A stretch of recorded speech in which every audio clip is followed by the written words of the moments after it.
Morning. Good morning. All right, so if you wouldn't mind taking opening your hymnals to the unity statement of being before we get started on that. Anybody notice something new this morning?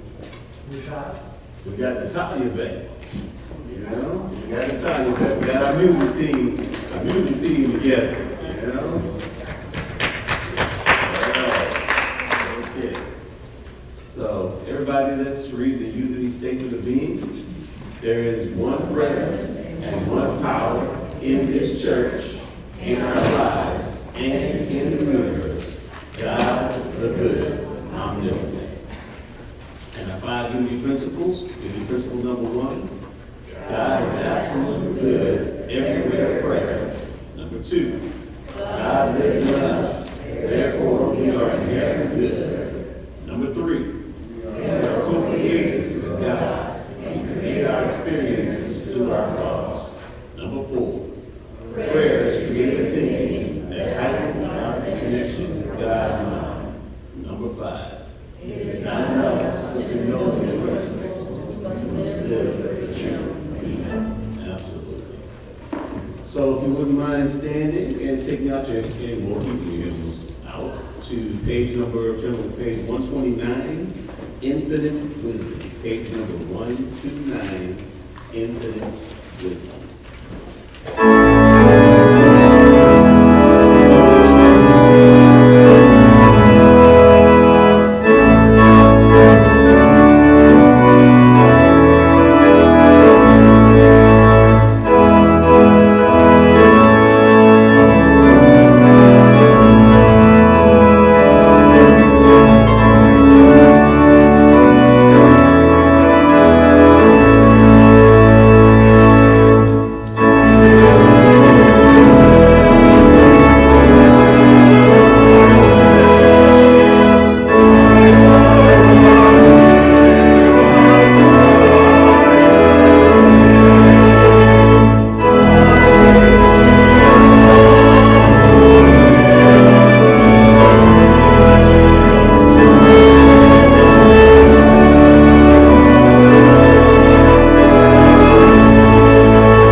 They will be there.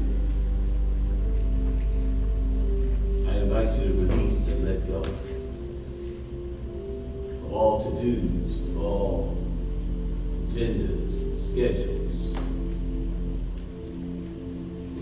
Just create a space within you where you can go apart a while and invest in you.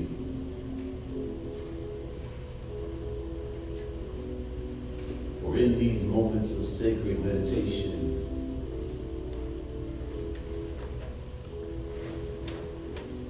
there is an endless flow of information that flows to us within consciousness. And though at the time of making that connection with our innermost being, we may not be able to discern at that moment the flow of information, which surely comes as a result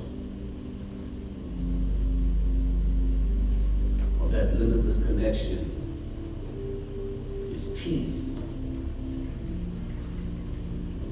an innermost peace that is experienced in the outer,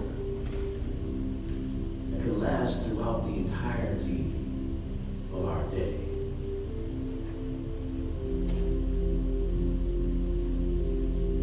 Information, limitless ideas also flow in the current of that information when we are connected to spirit and listening to spirit. For spirit is always speaking to us. And it is in these times when we turn our attention inward, where we are listening, to experience what is always being communicated to us.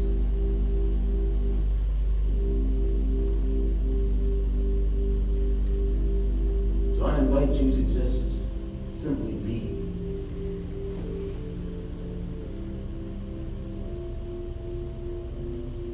Let this time be your time to joyously connect with that part of you that has been here since the dawn of time.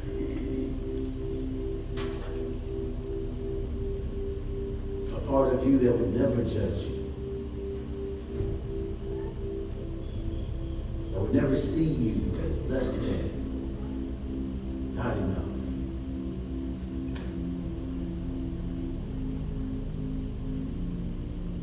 That sees you as irreplaceable.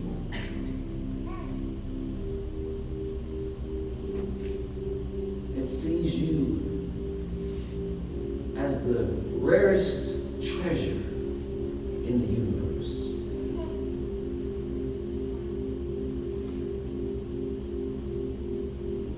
That recognizes your worth.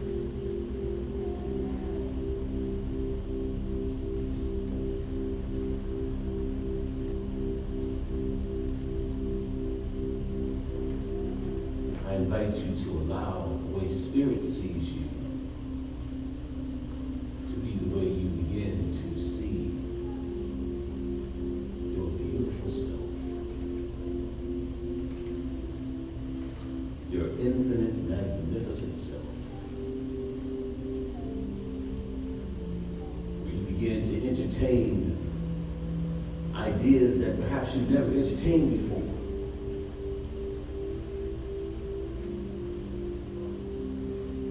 Entertaining those thoughts, open yourselves to new experiences of your divine inheritance.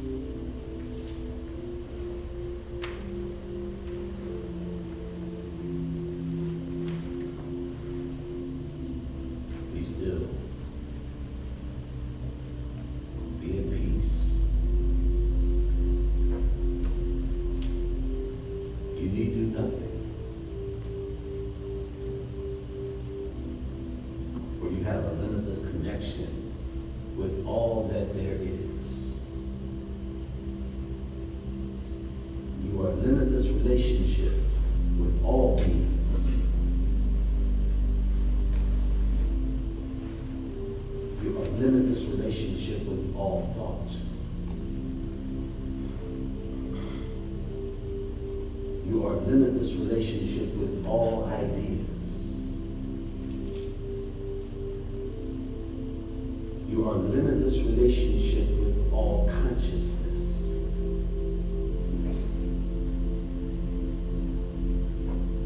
You are limitless relationship with all energy.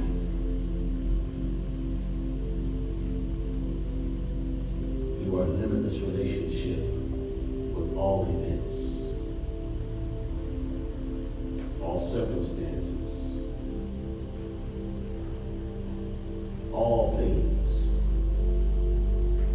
You have an infinite pipeline in our limitless relationship with all things. I invite you to expand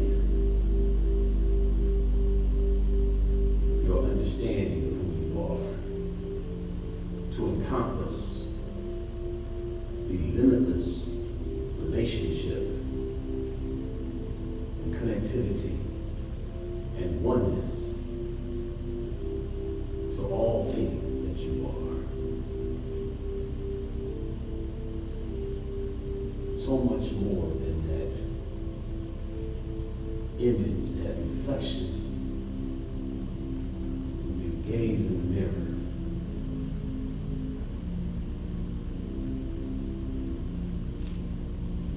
so much more.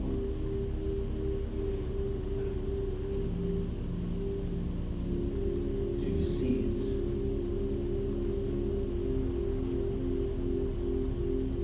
Are you able to begin to feel it?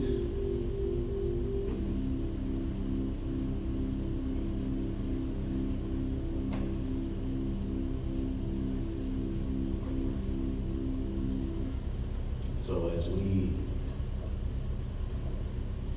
are in the state of oneness and connectivity to all that there is, as we are sharing this space of oneness, experiencing the limitless nature of who we are, I invite my brothers and sisters to join me in prayer.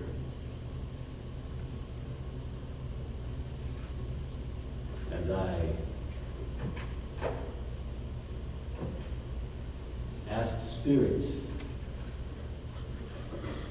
to create a space within me for this message.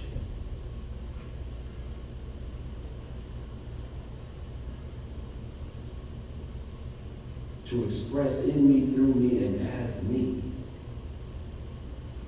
divine truths that apply to us all.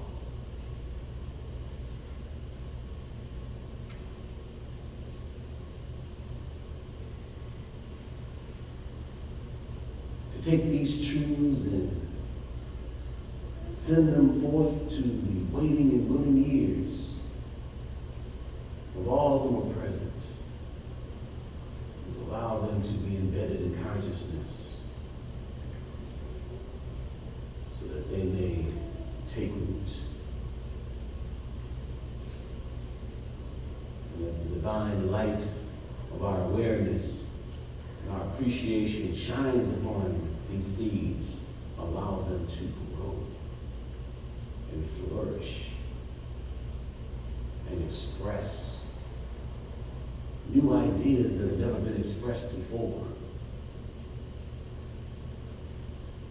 coming through you, a higher truth, recognizing yourself in your brother and your sister, seeing the divine in them, because you see the divine in you.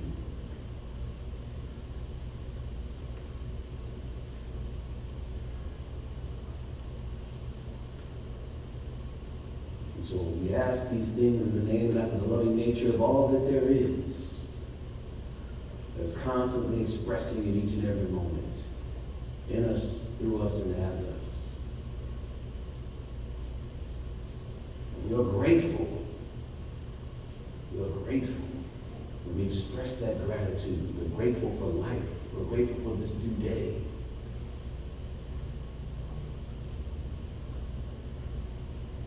And we're grateful that it is already done. We feel this gratitude in the name after the loving nature of the abundant source. And so it is. Amen.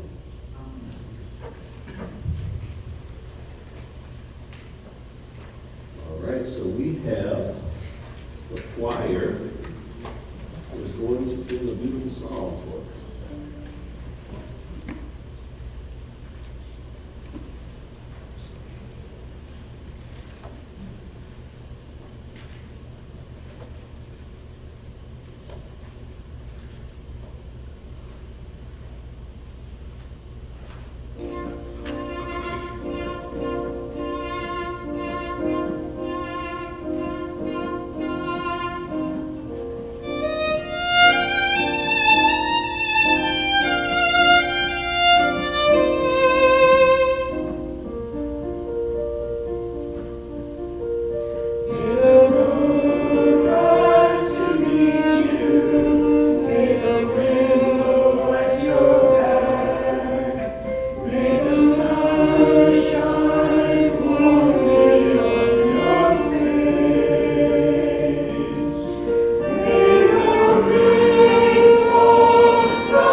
Everyone, if you wouldn't mind standing and taking out your Bibles again, turn them to page 72. Open my eyes, page number 72. Open my eyes.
going?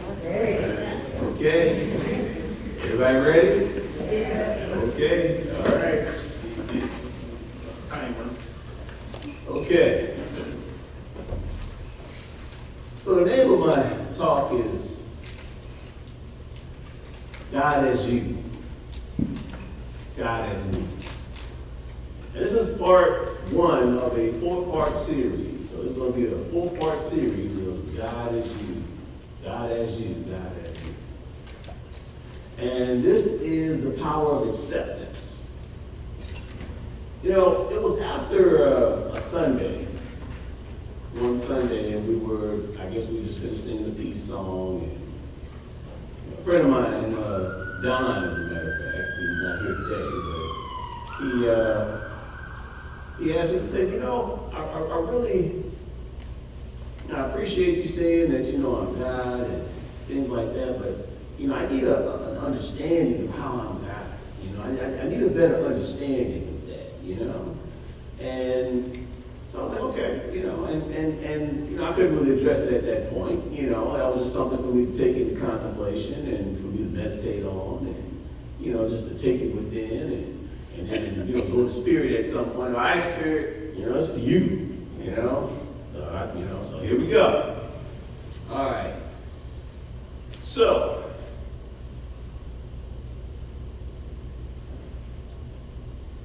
the first part to understand about God as you, God as me, is that we have to move away from those traditional symbols of God. If you are going to ever see yourself in that equation, it is important to move away from those ideas, those traditional ideas that we have about God being in this one particular range of understanding that we have. And I affectionately say, I say, puppy dogs and children on the playground, cats and dogs and a field of flowers and all those other different things. Those traditional images. Those traditional, what images I'm talking about. Because God is the day and the night. God is the light and the darkness.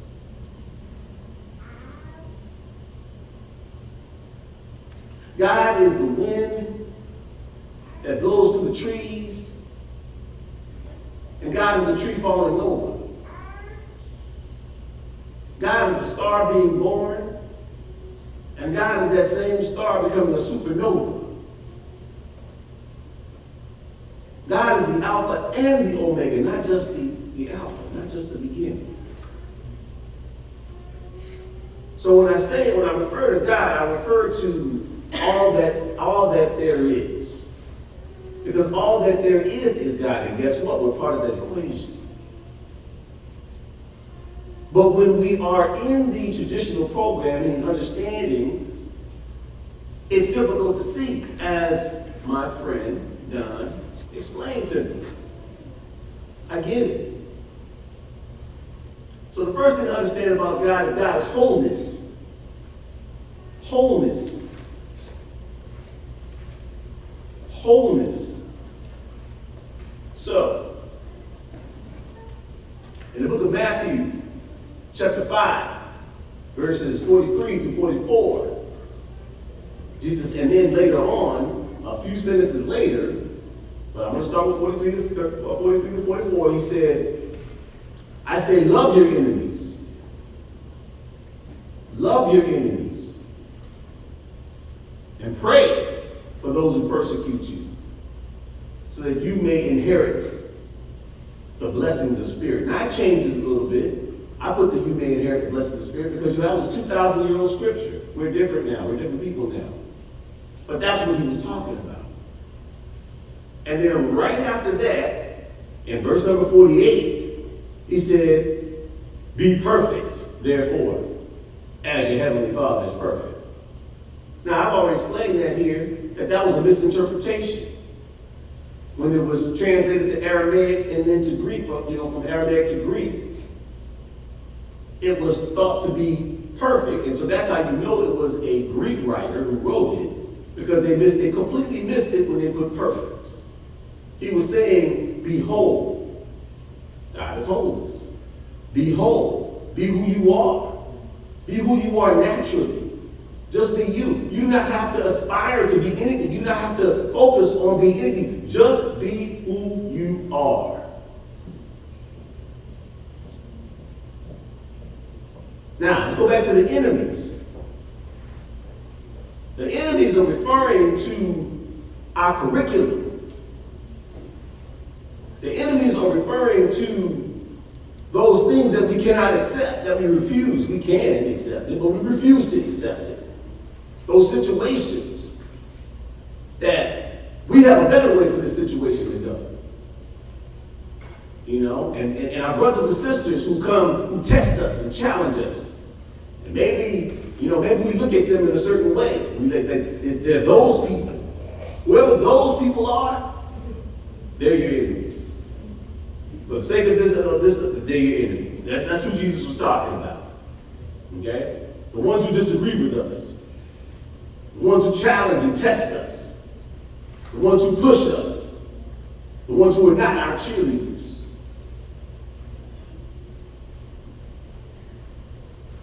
Now,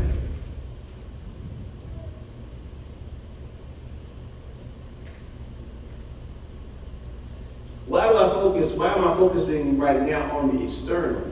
Well, because that's how we see. We see in the external. We go throughout the world, and most of us, unless it's on Sunday, really don't meditate. So the things that we see, we take them as face value. And so, see, we don't understand that the enemies, that the external enemies that we see, as far as the situations that we don't want, and the circumstances and the people that we don't want, they are merely representatives, they are merely representations of our internal enemies. That's all they are. They are representing those things that we do not like about ourselves. And so their job, because of our thoughts, we bring them into our orbit. And their job is to draw out that poison, that which is poisoning us in consciousness, like drawing poison from a wound, so that we can look at it and see it and not sweep it under the rug or pretend like it doesn't exist. Or turn our head, or bypass it. No, look at it. Maybe it's somebody who has a different lifestyle than you have. Maybe it's a circumstance that's triggering. Why is it triggering? These are questions to ask. Because see, the pathway to wholeness is the pathway to reconciliation. And if we're ever going to reconcile things in the consciousness and accept ourselves exactly who we are and be grateful and appreciative of exactly who we are, is if we begin to look at the things that we are looking at about ourselves that we're trying to sweep under the rug or trying to compensate for and begin to reconcile with them. Can I get an amen? Amen. Okay.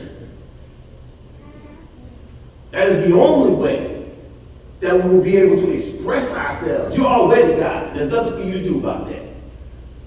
God is expressing as you, right here, right now. There's nothing you can do about that. That's just who you are. It's in your DNA. But if you are going to express yourself to your maximum potential, then you are going to have to be whole. And in order to be whole, you have to reconcile with those aspects of you that you think are not enough. With those aspects of you that you're trying to hide. And see, we don't understand that many of these ideas, because these are just beliefs, they're false beliefs, we don't understand that many of these ideas that we actually have actually started from an earlier version of ourselves. That earlier version of ourselves was not equipped with everything that you are equipped with right now. That earlier version of yourself, which could have been, 3 or 4 or 5, maybe up to your teenage, didn't have the mental wherewithal to be able to look at things clearly like you do. But those beliefs, it still had the ability to embed belief. And so when we have situations that are triggering, no matter what it is, it's important to understand it has nothing to do with that situation. It has nothing to do with that person. It has everything to do with us. It has everything to do with our thoughts. So, that's what we're going to get into. That's what we're going to talk about. Because in order to reconcile and accept, it's important to understand what's going on. So, how do we do that? How do we reconcile with aspects in consciousness? And I'm going to keep it on the external level. But then we're going to peel back the layers of the onion so we can get to the root of it. But I'm going to keep it on the external. We're going to keep it on the external right now. Now, the first thing to do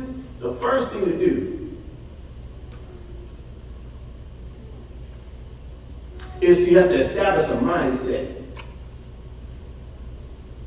It's important to establish a mindset.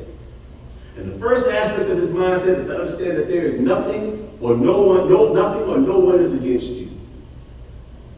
Nothing and no one is against you. It doesn't matter even if this personality thinks that they're against you. They are not working against you. Nothing can work against God. That's you. Nothing. Nothing. There's scripture. No weapon formed against me shall prosper. Nothing can work against God. So let's just get that clear right now. Okay? The things that we experience are not going to always be in that small area, that traditional programming area where we feel serotonin, where we get happy. We get happy. And we experience the serotonin. Okay? Everything is not going to fall there. Everything's not going to go in that range where we're going to experience our serotonin. It's like we're serotonin junkies. Everything's not going to fall in that range. As a matter of fact, those things that create serotonin are not going to help you grow. They're not. They don't help us grow. They just, they have a purpose. They help us as far as our joy, as far as, being alive and things like that. They help give us a break as far as all the growth that we have to go through and things like that. But at the same time, their purpose is not growth. You see? So nothing and no one is against you. In truth, every single thing that you are going through, every single thing that we are going through is working for us. Is working for us. So yes, it may not feel good, but the only reason it doesn't feel good is because you have certain symbols of what good is. See, that just starts with your judgment. That's the only reason that it doesn't feel good is because you're not recognizing it, you see? You're not recognizing that this is actually expanding you. It's actually lifting you. It's challenging you. It's testing you. You're actually a stronger person, a more capable person because of it. No, it doesn't feel good. No, it doesn't feel good. Okay, it doesn't feel good. That doesn't make it not good. The next mindset is very important. And see, what this mindset does, I'm going to tell you about it, but the next mindset that you want to have in this process is to really get it in your head that you really don't know anything. Now, that's going to be hard for some of us. Us know-it-alls, that's going to be hard. But you don't know anything. The only thing you know are the thoughts that you're experiencing. That's it. You're not experiencing this person. You're experiencing your thoughts about this person. You're not experiencing this situation. You're experiencing your thoughts about this situation. That's what you're experiencing. Let's just call it what it is. You're experiencing yourself. That's it. And if you're ever going to have a chance at experiencing someone, you have to come from a place of wholeness where you know who you are, you see? Where you are coming from a place of wholeness, where you know thyself now. See, now I know myself now. When you know yourself, you know, hey, these are my thoughts. And somewhere through that whole matrix of thoughts that you have, you are able to sense this other being. Somewhere through that matrix of thoughts, you're able to sense this situation and see it for what it is. And be joyful about it. Because you know your thoughts. But until you know yourself, until we have observed ourselves to the point where we have an intimate understanding of ourselves, we see nothing but our own reflections. Everybody with me so far? Yes. Okay. I just want to make sure.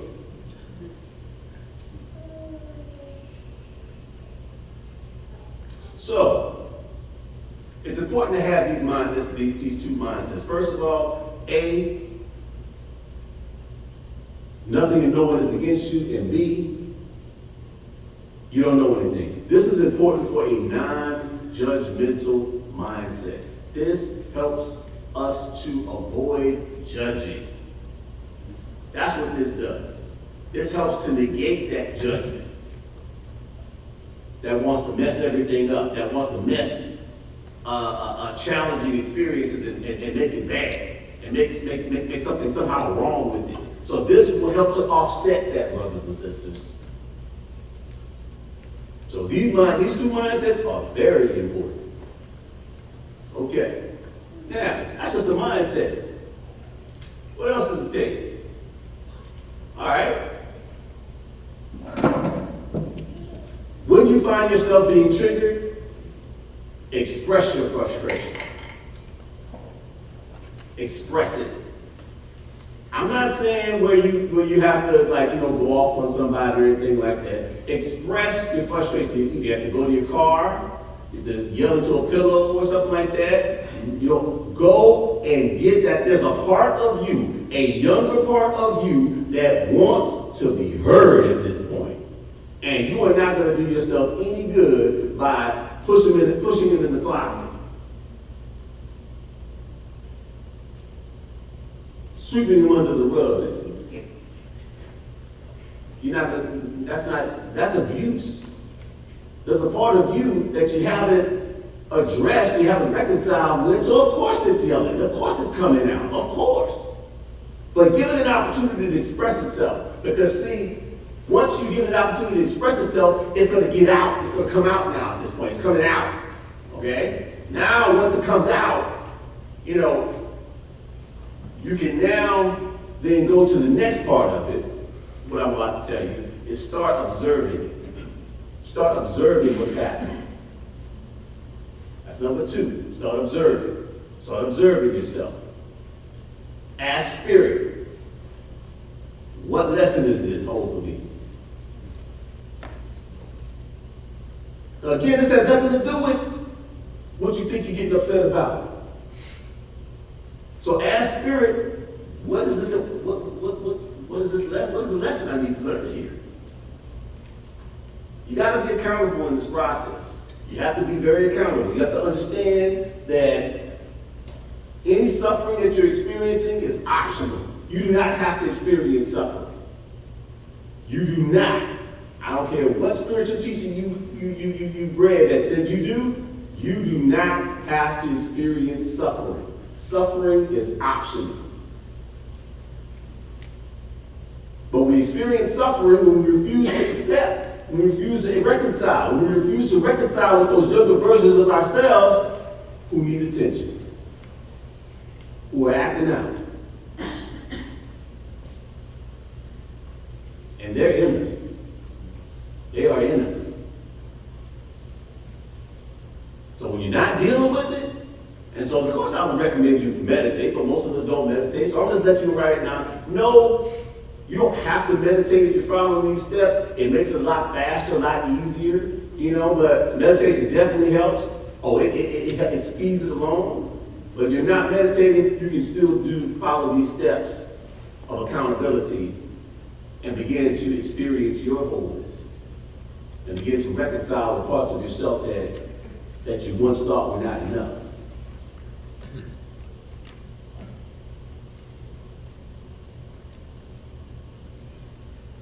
So,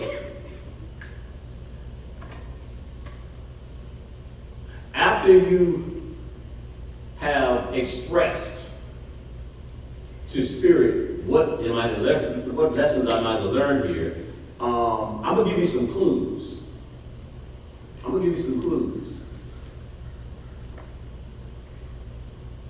To look for within. Are you happy with who you are right now? Are you happy right now with who you are, or are you living in the past? Or are you chasing your future self?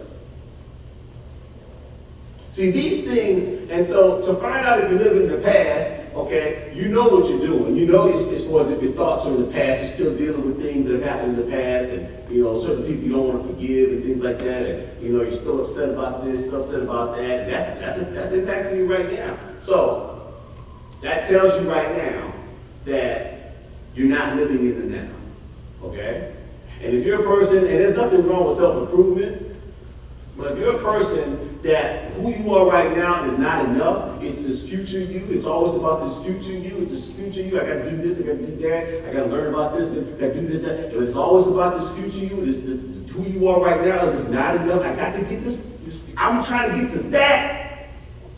I would highly recommend that you begin to live in the now, begin to accept yourself right now, because see, this is another form of abuse. This is a form of abuse. And so then we these are ideas that we have about ourselves. So then we attract people that perpetuate those same ideas. They support us. You see? We attract situations that perpetuate those same ideas that we have. These situations support us. They don't go against us. No. See, you're coming from a truth, the truth that you're coming from at this point, because it's really not truth, it's the relative truth, but you're coming from the truth. Well, since you're not enough, then this happens, and everything's going to make so much the perfect sense. Or since you're not lovable, you see, and there's more situations are coming in, you're allowing yourself to be abused, allowing yourself to be taken advantage of by whoever you're with, and things like that, thinking that, you don't deserve them, things like that. So you're coming from this truth, and everything that you experience in this temporal world is going to continue to perpetuate that truth until you finally are able to reconcile. Everybody with me so far? Yeah. Yes. Okay. All right. So,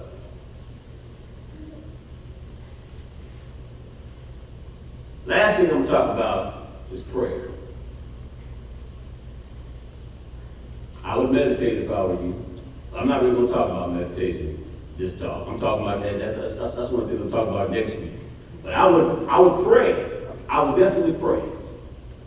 Because when you pray, a lot of times you don't really know, but there's a higher aspect of you that does know.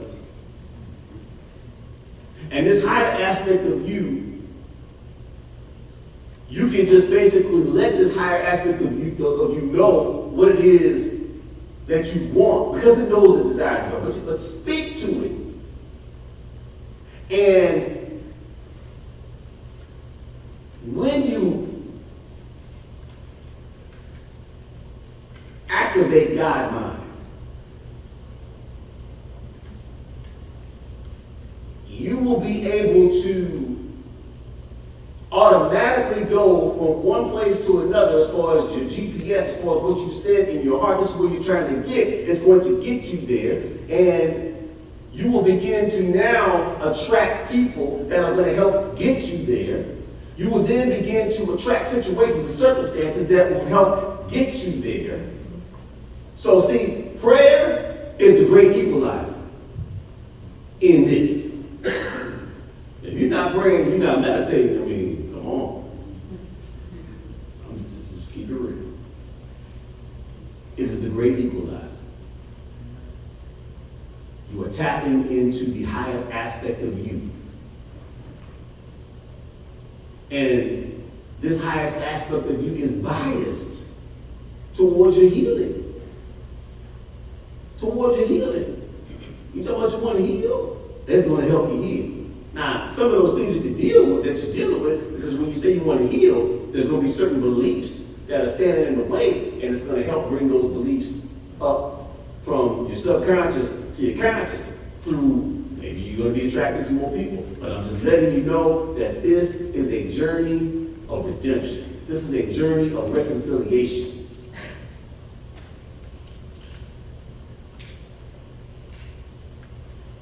So,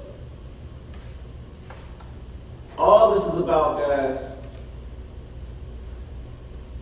is seeing ourselves as whole. Is reconciling with those aspects of us that we haven't reconciled with, so that we can come then from a raised sense of appreciation about ourselves. And so, see, as you begin to see that you are beautiful, I mean truly, intimately see that you are beautiful, let me tell you something. The person that truly sees that they are beautiful has a completely different experience from someone who thinks that they're not enough. A completely different experience. And I invite you to experience that. I invite you to experience. You're still going to have curriculum, but it doesn't have to have suffering. Unity principle number 3, we're co-creators. So you will be co-creating in your own psychotherapy, because that's what this is. This is psychotherapy. And so you will be working with the divine in you, performing psychotherapy on you, and healing, and becoming whole, and raising your energy to new places, where you'll be able to see and experience things that you're not able to see right now, where your consciousness is, you see? In order to experience those higher order ideas, you have to raise your conscious energy. You have to raise it.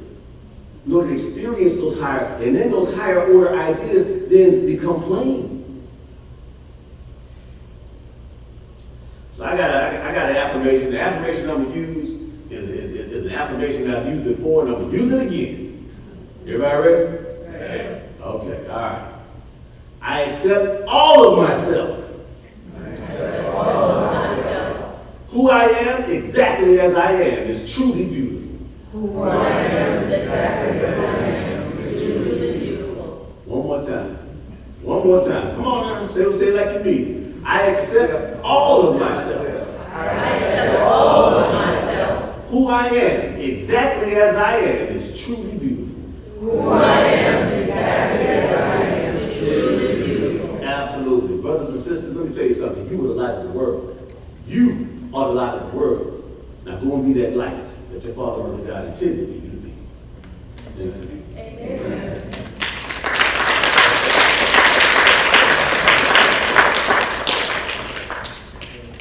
This is our time where we can show our love and appreciation for this ministry, this community, our tithes, and our offering.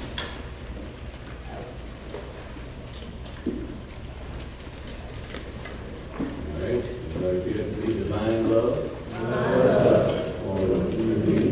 Blessings and multiplies all that I have, all that I give, and all that I receive. Divine love flowing through me, blessings and multiplies all that I have, all that I give, and all that I receive. Divine love flowing through me, blessings and multiplies all that I have, all that I give, and all that I receive. In the name of the Father, in the name of the Son, in the name of the Holy Spirit, it is so now.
want to give electronically, you can go to see Wiki, and there's a QR code that you can scan. We're having tea time after church, so Miss Jeanette and some of our community, they really, I know Mike was here helping. They really put things together so beautifully, and so this is a time where we can come together as a community and fellowship as a community. So I'd love to see you after the service. We're having, in 2 weeks, we're having prayer chaplain training. So we have a prayer ministry here. So, we get some clapping? Yeah. Absolutely. So, if you feel led, I'd like you to take this as a prayerful consideration, and think if this is something that you'd like to do. It is so meaningful. I was a prayer chaplain for 8 years. Okay? So, it is so meaningful. I wanted to thank people that were trying to thank me for the prayers. I'm like, thank you. It's this feeling that you have. It's like, oh my God, I feel so great. This is wonderful. So anyway, prayer chaplain training starts on the 12th, and it's on the 19th. The 12th and 19th is going to be 3 hours each session. Okay, so please see me if that's something you feel led to do, so that we can speak. Invitation cards. Please see a member of the welcome team. You can see Sonia, who's sitting in the back. She has some invitation cards. Listen, I know you enjoy what you're coming here for. I know you enjoy, the messages and things like that. But then guess what? Somebody else is going to enjoy it too. We don't want to just keep it all to ourselves. So, we've got a card that has the front and the back, and by all means, ask Sonia, one of the members from the welcome team, for an invite card, and it just basically says, hey, you're invited, to have refreshments and to join us for a 1 hour service. That's huge, people, hey, 1 hour service, I'm there. So, it's just basically letting them know that we're here, so that they can get some of the same messages that you've been able to enjoy. That's how you can pass that along. That's how you can pass it on. And let's see, what else? Also, at the front desk, we have these prayer for protection booklets, and they're for $1. A beloved prayer brought to life. So, if you'd like one of these, please go see Winky, $1. All right, I guess that is it for the announcements. So, let us say our prayer for protection. The light of God surrounds us. The love of God enfolds us. The power of God protects us. The presence of God watches over us. Wherever we are, God is. All is well. The Lord watches between me and thee while we are absent, one from the other. And us to know we are all one Spirit. Our Lord Jesus Christ. I'm getting it. All